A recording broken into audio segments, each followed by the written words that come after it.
네, 여러분 반갑습니다. 오늘은 스프링클러 설비 23번째 강의를 하겠습니다. 1권 책의 377페이지에서 381페이지의 템퍼 스위치에 대해서 설명을 드리겠습니다. 템퍼 스위치는 감시 스위치죠. 밸브가 열렸는지, 이 열려있어야 밸브가 닫혀 있는지를 감시하는, 그러니까 열려 있어야 하는 밸브가 닫히면은 물이 이제 송수가 되지 않죠. 그러니까 수신기에서 감시하는 스위치입니다. 항상 열려 있어야 하는 밸브가 잠겨 있는지를 수신기에서 감시하여 개폐별에 설치하는 개폐 여부의 감시 작동 표시 스위치죠. 설치 목적도 정의와 매우 마찬가지고 설치해야 되는 장소를 한번 보겠습니다. 화전지 기준에서는 급수배관에 설치되어 급수를 차단할 수 있는 개폐밸브에 설치하도록 정하고 있습니다. 구체적인 장소는 정하지 않고 급수배관에 급수를 차단할 수 있는 개폐밸브에 설치하도록 하고 있습니다. 그러면 구체적인 장소를 살펴보면은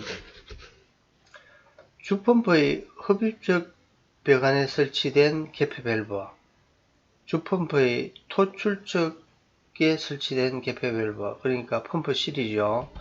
그리고 고가수조 및 옥상수조의 입상관 주배관과 연결된 배관상의 개폐밸브, 유수금지장치 일제개방밸브의 1, 2차측 개폐밸브, 송수구와 주배관 사이 배관상에 설치된 개폐밸브, 그 밖에 수조에서 헤드까지 사이에 방수를 차단할 수 있는 개폐밸브가 있다면 그 개폐밸브인데,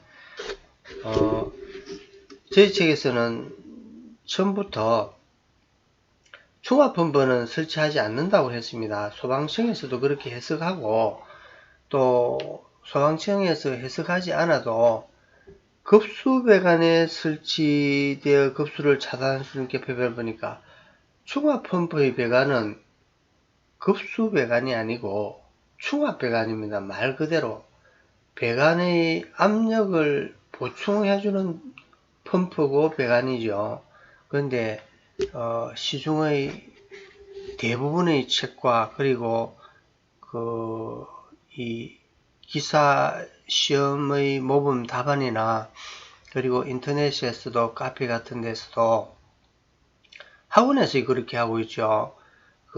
이 시험을 치고 나면 이제 모범 답안을 할 때 충화펌프를 다 넣고 있습니다. 이건 아주 지금 잘못되고 있는 게 이제 책을 쓰시는 분이나 학원에 강의하시는 분들이 현장감이 없어서 그렇습니다. 지금 현장에 소방서에 설계 도면 들어오는 설계자들이나 이 시공자들, 감리자들, 그리고 소방서의 관계자들은 이 건축가 동의의 도면 검토하는 자는 모두 이 내용을 압니다. 그러니까 이 설계에서도 아예 충화펌프에는 템퍼 스위치를 설치하지 않고, 또 시공자 감리자도 이 내용을 알고 있고, 그리고 만약에 가끔 이제 설계도서에 충화펌프를 설치할 때는 이 템퍼 스위치는 스스로 하는 자의시설이라고 이렇게 표기를 합니다.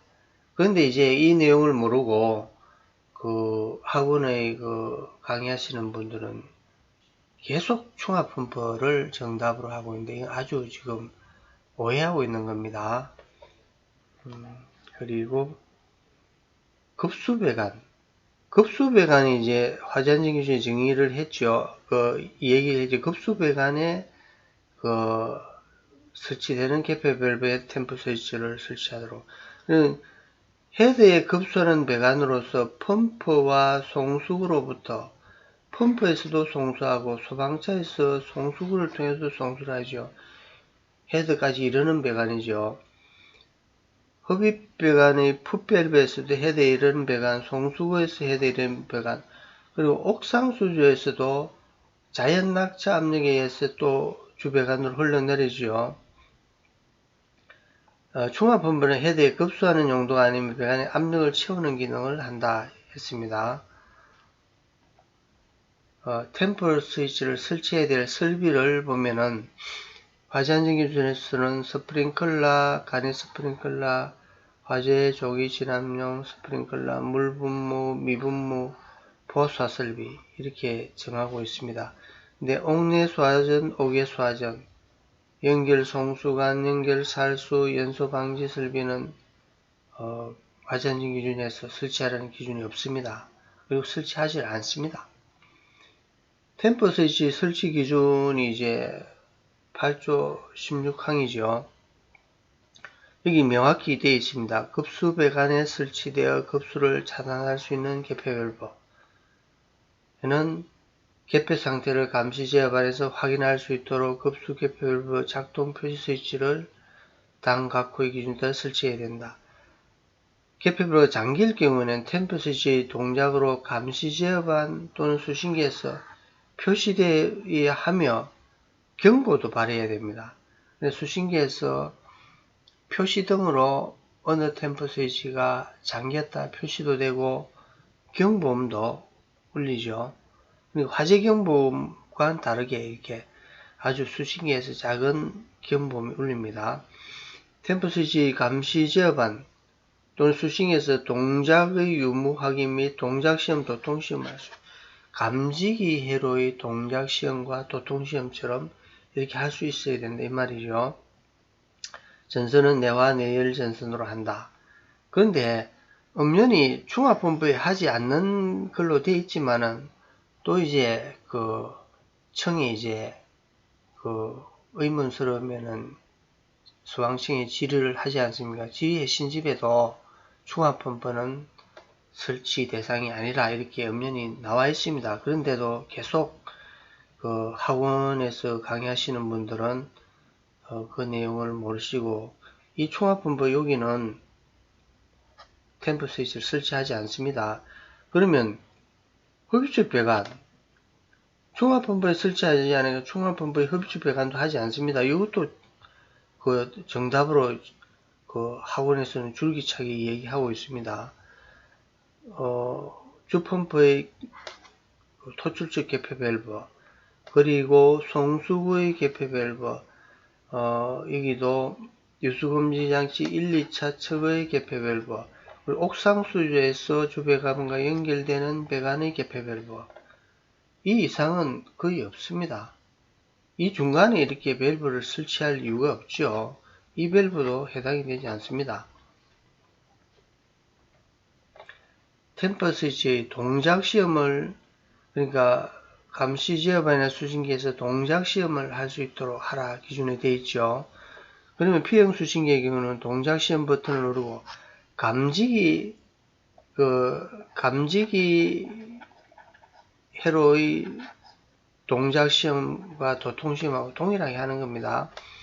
P형 수신기의 동작 시험 버튼을 누르고 이 템퍼 스위치 회로 템퍼 스위치가 이제 여러 개의 회로가 있으면 각 회로마다 회로 선택을 해서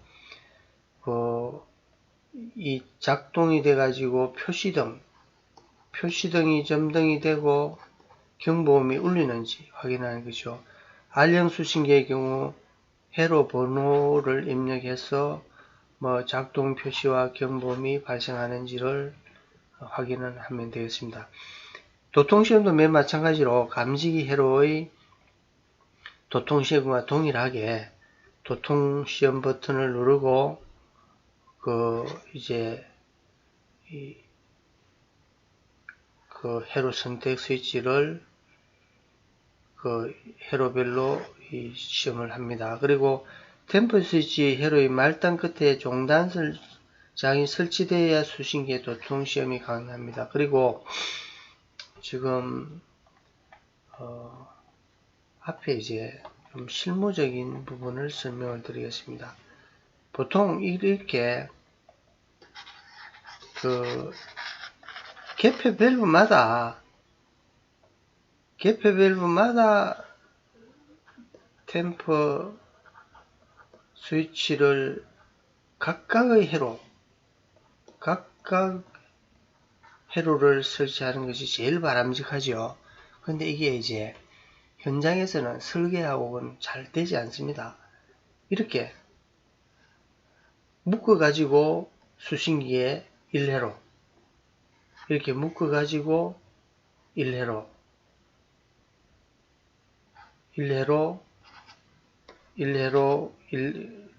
이 흡입축 배관은 1회로 하죠. 또 항상 이렇게 합니다. 흡입축 배관 펌퍼실의 개폐 밸브는 묶어 가지고 1회로, 그리고 또 아주 이제 조그마한 건물에는 이걸 다 묶어 가지고 1회로 하는데 그건 맞지 않죠. 그런데 이걸 이제 이 밸브마다 템퍼 스위치를 각각을 하는 게 바람직하지만은 실제 설계에서는 현장에서는 그렇게 되지 않습니다. 그걸 이렇게 또 이 모든 걸 지적하기도 그렇고 현실이 그렇습니다. 원칙은 개폐 밸브마다 1회로를 하면 좋은데, 문제는 수신기에서 이제 이 감시창이 이제 많이 설치되어야 되죠. 그런 문제도 있습니다. 큰 건물에는 템퍼 스위치마다 뭐 50개 내지 100개가 되겠죠. 그러면은 이 수신기에, R형 수신기의 경우에는 뭐 큰 문제가 없겠죠. P형 수신기에는 그런 문제가 될 수도 있겠습니다. 그리고 이건 이제 이 기사나 관리사의 이제 실기시험, 그러니까 주관식 시험에 이제 이렇게 나오고 있고, 또 이렇게 이런 사례들. 템퍼 스위치 정의를 설치 기준 세 가지를 써라. 화전 기준의 내용 그대로. 설치 장소 이거는 이제 단골로 지금 기사 시험이나 이렇게 관리사 시험에 많이 나오고 있습니다. 근데 한 번 더 말씀드리지만은 충합 펌프는 아닙니다. 충합 펌프를 이 학원에서 강의하시는 분들이 너나 없이 이렇게, 그리고 인터넷 카페에도 보면은 이 학원에서 이제 모범 답안으로 제시한 걸 충합 펌프에 다 들어있지만은 충합 펌프는 층에서부터 화재안전 기준도 질의를 하지 않아도 급수 배관이 아니거든요. 충합 펌프는 압력을 보충하는 배관이지 급수 배관이 아니니까 질의할 내용도 아니지만 질의를 또 하면은 질의의 신집에 충합 펌프는 설치하지 않는다고 하고 있습니다. 오늘은 이것으로서 설명을 마치겠습니다.